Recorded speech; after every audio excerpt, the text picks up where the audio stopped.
Hi, everybody. Bob Olson here from Afterlife TV. You know, a lot of people ask about my story. They ask how I went from private investigator to afterlife investigator and then really became a psychic medium researcher. It's an odd story. It's a weird story, something that I just fell into. And so I just figured I'd sort of give you a rundown how that worked. I went to school for criminology. I got my degree in criminal justice. I was going to, in my mind, work for the FBI or the ATF or the DEA. And when I went and interviewed with those agencies, they told me, you know, Bob, what you really need to do is get some experience, go become a police officer, and then come back to us in maybe 5 years or so. Well, that wasn't something that I wanted to do. I immediately ended up becoming a private investigator. I got lucky enough to apprentice with one guy for a few years who was a very well-known PI in Massachusetts. And after apprenticing with him, I ended up taking over his agency, and that became my private investigation agency after he was done. I investigated a lot of different types of cases that I went through before finally settling in on one particular specialty. But at first, you know, I did some fraud cases where I would go undercover and work for a company that thought maybe one of their employees was ripping them off, and I would work as an employee and figure out who that was. I worked for what we call domestic cases, where I would follow people who their spouses thought were cheating on them. In most cases, they were. If you think your spouse is cheating on them to the point where you call a PI, chances are they probably are. In almost every case, that was the result. It's not a glamorous job. You do a lot. You know, you follow people around in their car. You wait for hours. You eat lousy food, and it's not as exciting as they make it look on TV. I eventually started doing criminal cases as my reputation grew. Worked for a lot of criminal attorneys, since it's the police who arrest people and then do the investigation to put people in jail. It would be the alleged criminals' lawyers, defense attorneys, who would call me to investigate the case from that end and try to find the evidence to show that they were actually innocent. Believe it or not, most of them are not. And so what would happen was I learned that if I did a really good job, I was really actually helping criminals go free. And I did do a really good job, so I recognized that that wasn't something I wanted to do anymore. I did several murder cases, and I realized I couldn't live with myself anymore by helping those people out in that way. I eventually settled in on personal injury cases, where I would investigate accidents that took place. It might be what we call product liability. It will say if a toy hurt a child or a crib hurt a child. Sometimes I did a lot of playground accidents, accidents that took place on escalators, for instance. Or we had like car accidents or workers' compensation accidents where people got hurt on the job, and I would investigate to see what happened, interview all the witnesses, take photographs of any products or evidence that needed to be photographed. Look those things up. If it was a product liability case, we would do all kinds of research on the company that made it and manufactured it, and make sure to get copies, you know, those actual products in hand so we could test them on our own. So anyways, those are the kinds of things that I did. In 1997, now I had been a private investigator for many years, and my father died. And it was like a shock to my system. Like, you know, first of all, he was 64, I was 35. He died fairly young, and he had been ill for a while, so it's not like it came as a big surprise, but it was still very devastating to me. And for the first time in my life, I started to have questions about the afterlife, things that I never thought about. Where did my father go? You know, is there an afterlife? You know, is there a heaven? Is there a hell? You know, all these things that I had learned over time. These are the questions that went through my mind, and I decided that since I was a private investigator, I would use my skills as a PI to investigate the afterlife. Who better to find out, right? Well, the first couple of years didn't quite go so well. I had no idea really where to find the answers to these things, so I investigated psychics and tarot readers and astrologers and palm readers.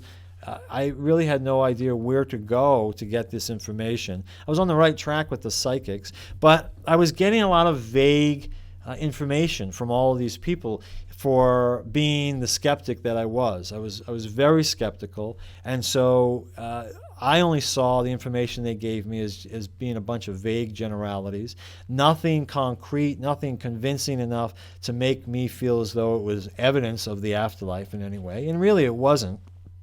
And until finally, about 2 years later, in 1999, I had a reading with a medium, what's known as a psychic medium, someone who communicates with spirits. And of course, being very skeptical, I made the appointment. I realized, I said to my wife, I should just cancel this appointment. I'm wasting my money. I might as well just give it to her and not even go. But my wife convinced me, look, you're doing this investigation. Who knows? Maybe you'll get some evidence. This is what you're looking for.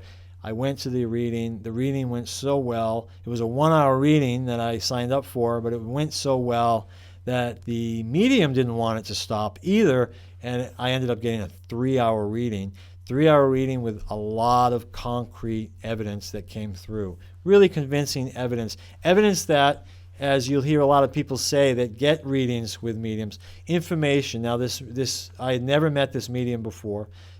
She didn't know me. We were strangers to one another. She knew nothing about me, and the information that came through was just amazing. Things that she could not possibly know if not for communicating with my father in the afterlife, my grandmother, and several other loved ones in spirit who came through that particular day.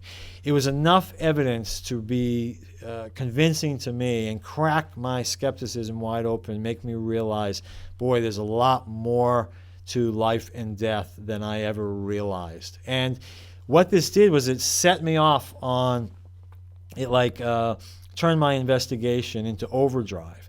And all of a sudden I decided that not only was I going to investigate it, but I was going to write a book about it. So I wanted to do some really detailed research about this information so that I could write about it and share it with other people. Well, I started to test that particular medium and eventually met other mediums along the way. Within the first year, I had met several and very gifted people who allowed me to test them in all kinds of different ways to see what the boundaries were of their ability, what was possible. So I was learning about the ability of spirit communication along with information about the afterlife. As I was getting readings and I was watching other people get readings, I was learning information about the afterlife, because that's what you do when you get readings with people coming through in spirit. And I was taking all this information, carefully documenting it, writing about all the things. And one of the things that I did was I wrote about my best readings, my favorite readings. And I started to put those online. I had created a site mainly for this reason called ofspirit.com. I think our original motto was we are all originally of spirit. So it's ofspirit.com. And that site, of course, grew like crazy. We now have over 3,000 articles for the mind, body, spirit field on there.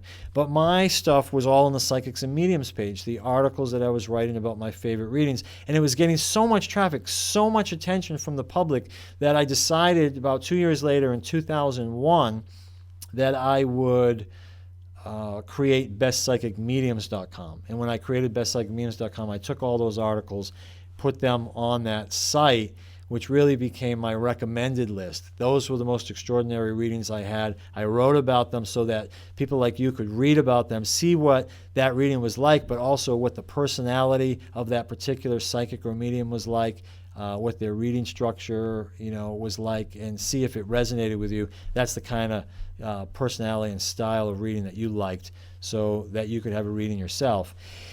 Well, this just continued with time, and I kept testing more and more mediums along the way, and to the point where I tested hundreds. I stopped counting at 300, and that was years ago.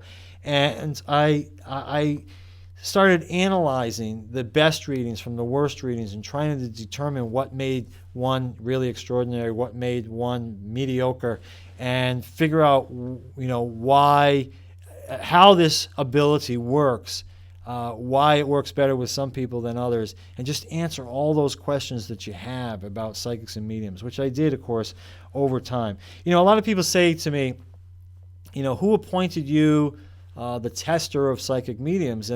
And that's sort of the point, is nobody did. I didn't even appoint myself. This is not something I ever wanted to do. I never woke up saying, I want to be an afterlife investigator and I want to test psychic mediums. Never wanted to do that. I fell into it. It's just something that I fell into. I use the word test because there's no better word to use. If I say I tested a psychic medium, you know what that means. I actually came up with a 15-point test that I follow when getting a reading, so I can analyze it in comparison to the other readings.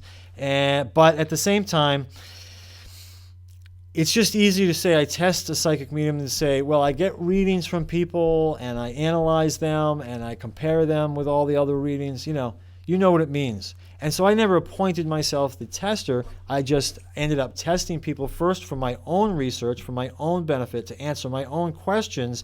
And then because I started writing about them, I ended up testing people so that I could share that information about who the best ones were with you, with the public. And that's how I became known as the psychic medium researcher online. That's how bestpsychicmediums.com became so popular, and then later Best Psychic Directory, because a lot of people were asking about psychics and mediums who I had not yet tested. I said, hey, I'm going to create a directory where the public can write reviews about their best readings the same way I do. They're shorter reviews, they're brief, but you will get the gist of it. And it allows you to go to bestpsychicdirectory.com, click on any psychic or medium's listing, and read the reviews that people have written about them. That way, if someone has no reviews and another person has 70 reviews, it makes it easy for you to choose between the two, because you got 70 people who are raving about their reading with somebody, and the other one doesn't have anybody raving about them. Okay? This is sort of how it happened. I created these websites along the way just to share this information. First, it was ofspirit.com magazine. Then it was bestpsychicmediums.com. Then bestpsychicdirectory.com. Now I got afterlifetv.com just to sort of present this information to you in video form. Along the way, though, in probably the year 2000, I started to expand my investigation beyond just psychics and mediums. I started to expand it in other ways by having experiences with other practitioners, or researching and interviewing people who have had experiences, like people who have had near-death experiences, people who have died for a few seconds or a few minutes and then come back to life. Maybe they were revived in the surgery room or something, the emergency room. These people had these experiences where they were floating above their body and saw their body below them, saw the doctors and nurses trying to revive them, saw a spiritual being come and greet them and maybe bring them to the spirit world, where they were then told it wasn't their time yet and they had to go back. Near-death experiences I started to research.